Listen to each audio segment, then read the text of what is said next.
Hello friends, எல்லாருக்கும் வணக்கம். இப்போ பருப்பு பொடி செய்கிறதுனா எப்படின்னு காட்டுறேன் உங்களுக்கு. பருப்பு பொடினா பருப்பு. இப்போ கவர்மெண்ட்டில் கொடுக்குற பருப்பெல்லாம் எல்லோரும் குப்பையில் தான் கொட்டுறாங்க. ஆனால் வீணாக போனது நல்லதாக செய்கிறதுக்குலாம் நிறைய பேர் வந்துட்டாங்க கேட்ரிங் படித்து. ஆனால் வீணாக போகாமல் ஒரு கவர்மெண்ட்டில் கொடுக்குற பொருளை வீணாக போகாமல் அதை நல்லபடியாக நம்ம வீட்டுக்கு யூஸ் பண்ணுறதுக்கான செய்தி தான் நான் சொல்கிறேன். நல்லா இருக்கிறதான்னு சொல்ல நிறைய பேர் இருக்காங்க. இப்போ பருப்பு வீணாக போயிடுதுன்னு எல்லோரும் சொல்கிறீங்கல்ல, அந்த பருப்பை வச்சு என்ன செய்யலாம் அப்படின்னா, பருப்பு ஒரு கப்பு எடுத்துக்கிட்டிங்கன்னா, நீங்கள் அது கூட கொஞ்சோண்டு உளுத்தம்பருப்பு, அது கொஞ்சோண்டு பைத்தம்பருப்பு, அடுத்தது கடலைப்பருப்பு, எது இருக்குதோ அந்த பருப்பெல்லாம் எல்லாத்தையும் நல்லா வறுத்துக்கணும். வானலில் போட்டு வறுத்துட்டு, அது கூட கொஞ்சம் மிளகு, ஜீரகம், கருவேப்பிலை, பெருங்காயம், இது மூணுத்தையும் போட்டு நல்லா வறுத்துக்குங்க. பொன் வறுவலாக வறுத்துட்டு என்ன செய்கிறீங்கன்னா, மறுபடி அதை மிக்சியில் போட்டு நல்லா பவுடராக அரைச்சிருங்க. இதெல்லாம் நான் உங்களுக்கு மிக்சியில் எடுத்துகிட்டு போகிறது, இப்போ வறுக்கிறதெல்லாம் இது ஈஸி. அதனால தான் நான் இதை சொல்கிறேன். இதை வறுத்து நல்லா அரைச்சிட்டிங்கன்னா இந்த மாதிரி வரும், நல்ல ஃப்ளேவர் வரும் உங்களுக்கு.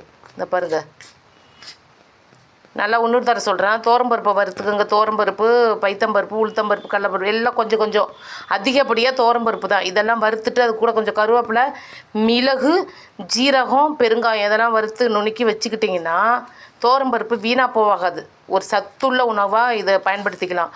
நீங்கள் எப்பயாவது ஊருக்கு போயிட்டு குழம்பு வைக்க முடியலன்னா நீங்கள் என்ன செய்கிறீங்கன்னா, இந்த பொடியை போட்டு கொஞ்சோண்டு நல்லெண்ணெய் ஊற்றி சாப்பிட்டிங்கன்னா உடம்புக்கு நல்லது. 2வது ரசம் கொதிக்கும் பொழுது 1 ஸ்பூன் போட்டுக்கலாம். அடுத்தது என்ன செய்கிறீங்கன்னா, சாம்பார் கொதிக்கும் பொழுதும் இது போட்டால் நல்லது. என்ன சாம்பார் வச்சாலும், எந்த காய்கறிக்காய் வச்சாலும் இதில் 1 ஸ்பூன் போட்டிங்கன்னா ரொம்ப நல்லது உடலுக்கு. வீணாக போகிற பூச்சி பிடிச்சி குப்பையில் கொட்டாமல் ஒரு கவர்மெண்ட்டில் கொடுக்குற ஒரு உணவை, ஒரு பொருளை நம்ம உணவாக மாற்றி சாப்பிட்றதுனால நல்லது. நமக்கு சம்பாதிக்கலை, வீட்டில் உள்ளவங்க சம்பாதிக்கலை, கடனாக இருக்குன்னா இதை மாதிரி தான் ஒரு பொருள் வீணாக்கிட்டிங்கன்னா அது ஒரு கடனாக ஆகிடும். நீங்கள் கவர்மெண்ட்டில் கொடுக்குறத இதை மாரிலாம் யூஸ் பண்ணிக்கிட்டிங்கன்னு வச்சிங்களேன், அது ஒரு கடன் மிச்சமாகும். அதுக்காக தான் சொன்னேன். இங்கே பாருங்கள், உங்களுக்கு காட்டுறேன்.